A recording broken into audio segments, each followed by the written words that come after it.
कोणतेही मसाले ॲड करायचे नाही, नाही शेंगदाण्याचं कूट वापरायचं आहे, नाही मसाला वाटलेला बनवायचा आहे। इतकी टेस्टी भाजी ना, तुम्ही पण करा आणि नक्की कशी झाली ती सांगा। नमस्कार, आज आपण पाण्यात मस्त अशी घेवडीची भाजी, तरी अशी घेवडी असते तर हे अशी आपण पहिले साफ करून घ्यायची, आतमध्ये कीड वगैरे आहे का पाहायची आणि या पद्धतीने आपल्याला हे तोडून घ्यायचे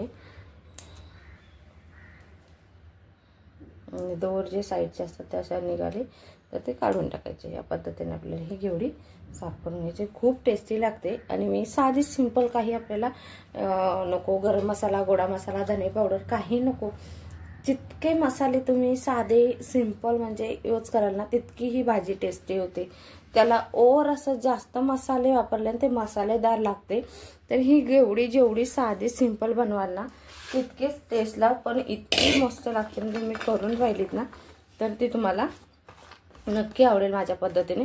अशी ही आपण पाव किलो घेवडी घेतलेले, 250 ग्रॅम इतकी। आता ही धुवून घ्यायची आपल्याला, त्यामध्ये पाणी घालायचंय आणि मस्त अशी आपल्याला ही धुवायची घेवडी। म्हणजे आपण साफ करायच्या आधी पण एकदा धुवून घ्यायची, ज्यावेळेला मोडतो ना घेवडी तर त्यावेळेला ही धुवून घ्यायची असते पहिली आणि मग एकदा पुन्हा आपण याच्यामध्ये पाणी घालायचं मस्त असं। आणि ह्याला लागणारे फक्त एक मोठा कांदा घेतलेला आणि एक टोमॅटो घेतलेले। इथे गॅस चालू करून घेतला, पण कढई ठेवायची, कढई थोडीशी गरम करून घेऊया। आता तेल घेतलंय आपण घालून, जितकं तुम्हाला घालायचं तेवढं याच्यामध्ये तेल, म्हणजे एकदम पण जास्तच वापरायचं नाही। आता याच्यामध्ये आपण कांदा घ्यायचा घालून। खूप साधी सिंपल पण खायला टेस्टी लागते।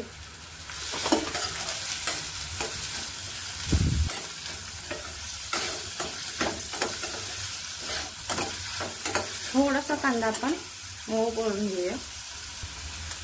कांदा थोडासा मऊ झाला त्यामध्ये आपण टोमॅटो घालून घ्यायचा। टोमॅटो आणि कांदा मस्त एकजीव होण्यासाठी थोडंसं मीठ वापरायचं केव्हाही, म्हणजे टोमॅटो ना लगेच शिजतो।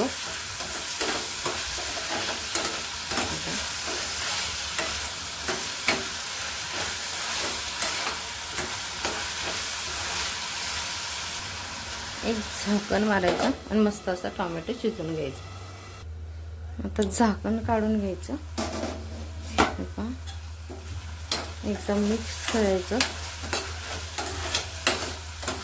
आता ह्याच्यामध्ये फक्त ना आपल्याला लाल मिरची पावडर, टेस्ट आणि ही तिखटवाली आहे त्यामुळं आपल्या ह्याच्यानुसार वापरायचे, तिखट खाल त्याप्रमाणे इथे एवढाच वापर केला जातो।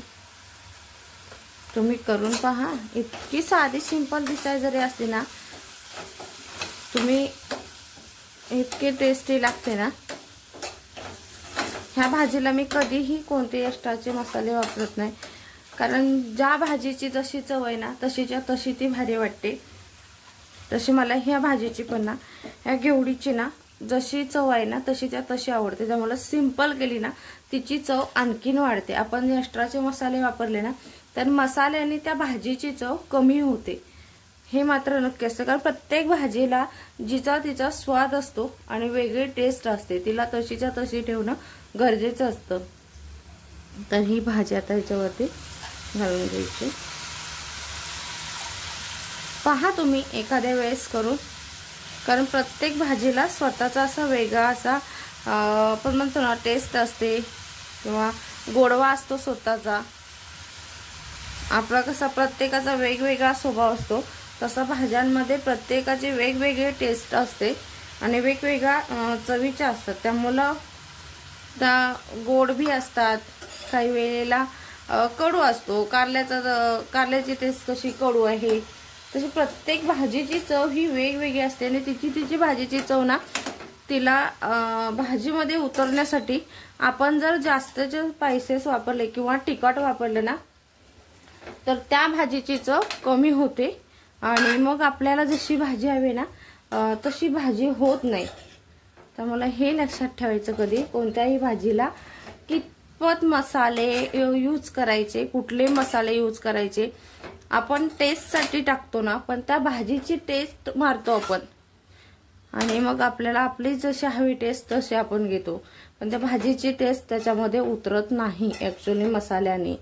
तर ही भाजी पण तुम्ही या पद्धतीने करा आणि मग तुम्हाला त्याची टेस्ट समजेल कशी आहे ती. तर ह्याच्यावरती झाकण मारायचं 2 मिनिटं आणि थोडासा गॅस मोठा करूया, कारण भाजी टाकल्यानंतर ती ओलसर भाजी होती त्याच्यासाठी. चला आता झाकण काढूया मस्त असं.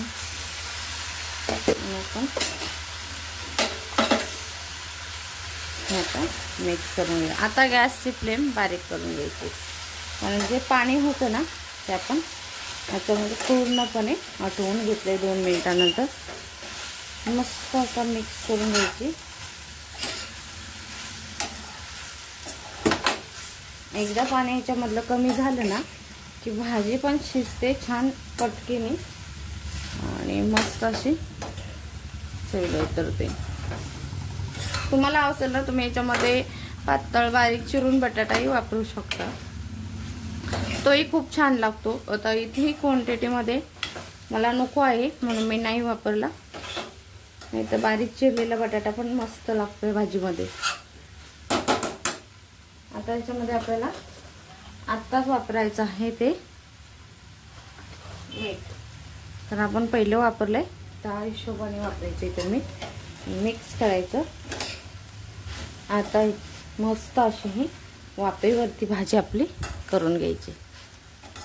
चला आता भाजीला वेळ लागणार नाही, तर आपण पाणी पूर्णपणे त्याच्यातलं आटवून घेतलंय, त्यामुळे आता आपल्याला भाजीला वेळ लागणार नाही. 2 ते 3 मिनिटं आता ही झाकण ठेवून भाजी तयार. फक्त भाजीवरती झाकण ठेवल्यानंतर अधूनमधून 1-2दा हलवून घ्यायची, एवढं लक्षात ठेवायचं, नाही तर भाजी तळायला लागून. आता इथे झाकण काढून घ्यायचं आपल्याला आणि पहा किती मस्त शिजलेली भाजी आहे. कुठेही आपण याच्यामध्ये पाण्याचा वापर केला नाही किंवा शेंगदाण्याचं कूट वापरलं नाही. इतकी टेस्टी भाजी ना तुम्ही करून पहा एक वेळेस. कशी वाटली ती पण सांगा. आणि साधी सिंपल आहे, वाफेवरती शिजवली ना तिचा फ्लेवर असतो तो भाजीचा पूर्णपणे त्या भाजीमध्ये उतरतो. कुठेही मसाल्यांमध्ये झाकला जात नाही. इतकी भारी भाजी होते ना, फक्त वाफेवरती शिजवायची आहे आपल्याला.